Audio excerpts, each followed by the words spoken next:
345 ቀን ሆኖናል መስከረም 1 ላይ የእግዚአብሔርን ቃል ዘፍጥረት 1 ብለን ማንበብ ከጀመርን። ዛሬ የምናነበው የእግዚአብሔር ቃል ክፍል ሁለት መጽሐፍትን ይሆናል። የሐዋርያው ጳውሎስ መልእክት ወደ ቲቶና ወደ ፊሊሞናን እናነባለን። ቲቶ ከምዕራፍ 1 እስከ 3 ድረስ በጌታ በኢየሱስ ስም አነባለሁ። ቲቶ ምዕራፍ 1። የእግዚአብሔር ባሪያና የኢየሱስ ክርስቶስ ሐዋርያ የሆነ ጳውሎስ በእግዚአብሔር ለተመረጡት እምነት እንዲሆንላቸው በዘላለምም ሕይወት ተስፋ አምልኮት ያለውን እውነት እንዲያውቁ የተላከ፣ ስለዚህ ሕይወት የማይዋሽ እግዚአብሔር ከዘላለም ዘመናት በፊት ተስፋ ሰጠ። በዘመኑም ጊዜ መድኃኒታችን እግዚአብሔር እንዳዘዘ ለኔ አደራ በተሰጠኝ ስብከት ቃሉን ገለጠ።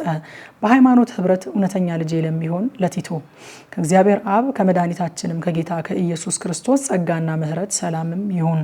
ስለዚህ ምክንያት የቀረውን እንድታደራጅ በየከተማውም እኔ አንተን እንዳዘዝኩ ሽማግሌዎችን እንድትሾም በቀርጤስ ተውኩህ። የማይነቀፍና የአንዲት ሚስት ባል የሚሆን የሚያምኑ ልጆች ያሉት፣ ስለመዳራትም ወይም ስላለመታዘዝ የማይከሰስ ማንም ቢኖር ሹመው። ኤጲስቆጶስ እንደ እግዚአብሔር መጋቢ የማይነቀፍ ሊሆን ይገባዋልና፣ የማይኮራ፣ የማይቆጣ፣ የማይሰክር፣ የማይጨቃጨቅ፣ ነውረኛ ረብ የማይወድ፣ ነገር ግን እንግዳ ተቀባይ፣ በጎ የሆነውን ነገር የሚወድ፣ ጠንቃቃ፣ ጻድቅ፣ ቅዱስ፣ ራሱን የሚገዛ ይሁን። ሕይወት በሚገኝበት ትምህርት ደግሞ ሊመክር ተቃዋሚዎቹንም ሊወቅስ ይችል ዘንድ እንደተማረው በታመነ ቃል ይጽና። የማይታዘዙና ከንቱ የሚናገሩ የሚያታልሉም ይልቁንም ከተገረዙት ወገን የሚሆኑ ብዙ ናቸውና፣ እነዚህም ስለ ነውረኛ ረብ የማይገባውን እያስተማሩ ቤቶችን በሞላው ስለሚገለብጡ አፋቸውን መዝጋት ይገባል።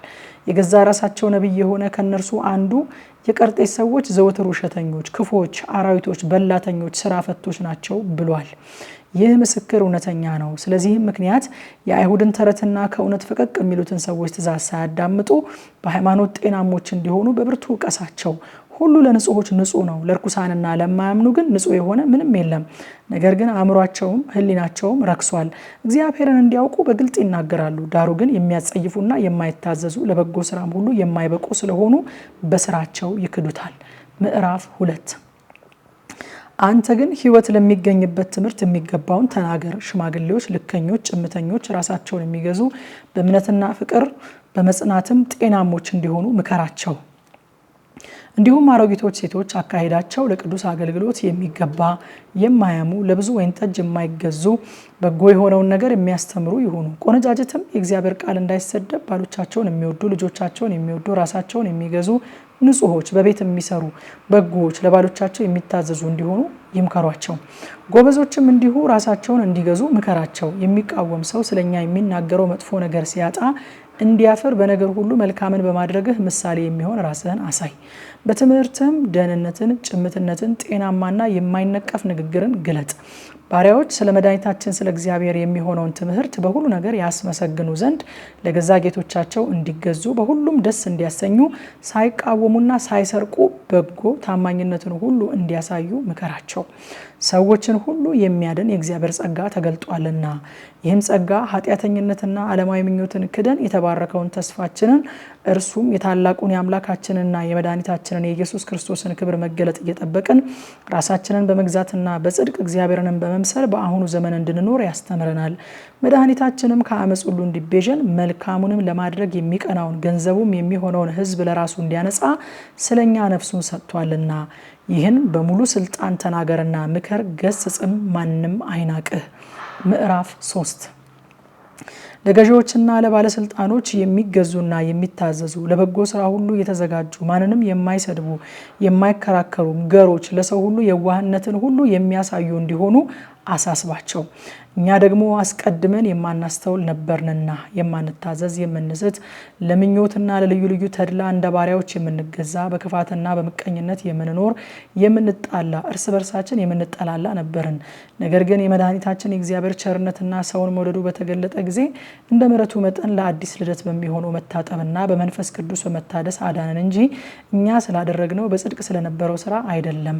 ያን መንፈስም በጸጋው ጸድቀን በዘላለም ሕይወት ተስፋ ወራሾች እንድንሆን በመድኃኒታችን በኢየሱስ ክርስቶስ በእኛ ላይ አትርፎ አፈሰሰው። ቃሉ የታመነ ነው። እግዚአብሔርንም የሚያምኑት በመልካም ስራ በጥንቃቄ እንዲጸኑ እነዚህን አስረግጠህ እንድትናገር እፈቅዳለሁ። ይህ መልካምና ለሰዎች የሚጠቅም ነው። ነገር ግን ሞኝነት ካለው ምርመራና ከትውልዶች ታሪክ ከክርክርም ስለ ሕግም ከሚሆን ጠብ ራቅ፣ የማይጠቅሙና ከንቶች ናቸውና። መለያየትን የሚያነሳ ሰው ጠማማ እንዲሆን በራሱ ላይ ፈርዶ ኃጢአትን እንዲያደርግ አውቀህ አንድ ጊዜ ሁለት ጊዜም ከገሰጽከው በኋላ እንዲህ ከሚመስል ሰው ራቅ። አርጢሞንን ወይም ቲኪቆስን ወደ አንተ ስልክ ወደ ኒቆጵሊዮን ወደ እኔ እንድትመጣ ትጋ፣ በዚያ ልከርም ቆርጫለሁና። ሕግ አዋቂውን ዜማስንና አጵሎስን ምንም እንዳይጎድልባቸው በጉዛቸው ተግተህ እርዳ። ከወገናችንም ያሉት ደግሞ ፍሬ ቢሶች ሆነው እንዳይቀሩ የግድ ስለሚያስፈልገው ነገር በመልካም ስራ እንዲጸኑ ይማሩ። ከኔ ጋር ያሉት ሁሉ ሰላምታ ያቀርቡልሃል። በእምነት ለሚወዱን ሰላምታ አቅርብልን። ጸጋ ከሁላችን ጋር ይሁን፣ አሜን። የሐዋርያው ጳውሎስ መልእክት ወደ ፊሊሞና። የክርስቶስ ኢየሱስ እስር ጳውሎስ ወንድሙም ጢሞቴዎስ ለተወደደውና አብሮን ለሚሰራ ለፊሊሞና፣ ለእህታችንም ለአፍቢያ፣ ከኛም ጋር አብሮ ወታደር ለሆነ ለአክርጳ በቤትህ ላለችም ቤተክርስቲያን ከእግዚአብሔር ከአባታችን ከጌታም ከኢየሱስ ክርስቶስ ጸጋና ሰላም ለእናንተ ይሁን። በጌታ በኢየሱስ ዘንድ በቅዱሳንም ሁሉ ዘንድ ስላለ ስለ ፍቅርህና ስለ እምነትህ ሰምቼ በጸሎቴ እያሳሰብኩ ሁል ጊዜ አምላኬን አመሰግናለሁ።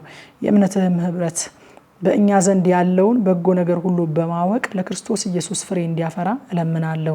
የቅዱሳን ልብ በአንተ ስራ ስላረፈ ወንድሜ ሆይ በፍቅርህ ብዙ ደስታንና መጽናናትን አግኝቻለሁና፣ ስለዚህ የሚገባውን አዝህ ዘንድ በክርስቶስ ምንም እንኳ ብዙ ድፍረት ቢኖረኝ ይልቁንም እንደዚህ የሆንኩ ጳውሎስ ሽማግሌው አሁን ደግሞ የኢየሱስ ክርስቶስ እስር የሆንኩ ስለ ፍቅር እለምናለሁ። አስቀድሞ ስላልጠቀመህ አሁን ግን ለእኔም ለአንተም ስለሚጠቅም በእስራቴ ስለወለድኩት ስለ ልጄ ስለ አናሲሞስ እለምንሃለሁ። እርሱን እልከዋለሁ፣ አንተም ልቤ እንደሚሆን ተቀበለው። እኔስ በወንጌል እስራት ስላንተ እንዲያገለግለኝ ለራሴ ላስቀረው እፈቅድ ነበረ። ነገር ግን በጎነትህ በፈቃድህ እንጂ በግድ እንዳይሆን ሳላማክርህ ምንም እንኳን ላደርግ አልወደድኩም። ተቀብለህ ለዘላለም እንድትይዘው እንደዚህ ምናልባት ለጊዜው ተለይቷልና ከእንግዲህ ወዲያ እንደ ባሪያ አይሆንም። ነገር ግን ለእኔ የተለየ የተወደደም ወንድም ከሆነ ላንተማ ይልቅ በስጋውም በጌታም ዘንድ ከባሪያ የሚሻል የተወደደ ወንድም እንዴት አይሆንም?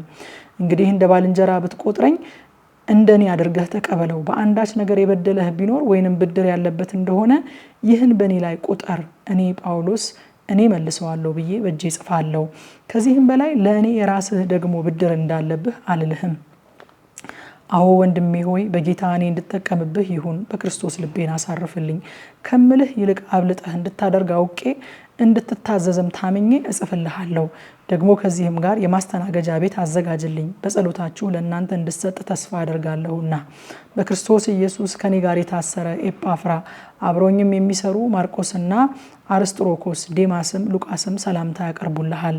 የጌታችን የኢየሱስ ክርስቶስ ጸጋ ከመንፈሳችሁ ጋር ይሁን፣ አሜን። ማታ 3 ሰዓት ላይ በኢትዮጵያ ሰዓት አቆጣጠር በቲክቶክ እና በቴሌግራም ገጻችን አሁን የተነበቡትን ክፍሎች በጥልቀት እናጠናለን። መታችሁ አብረን እናጥና። ጸጋ ይብዛላችሁ።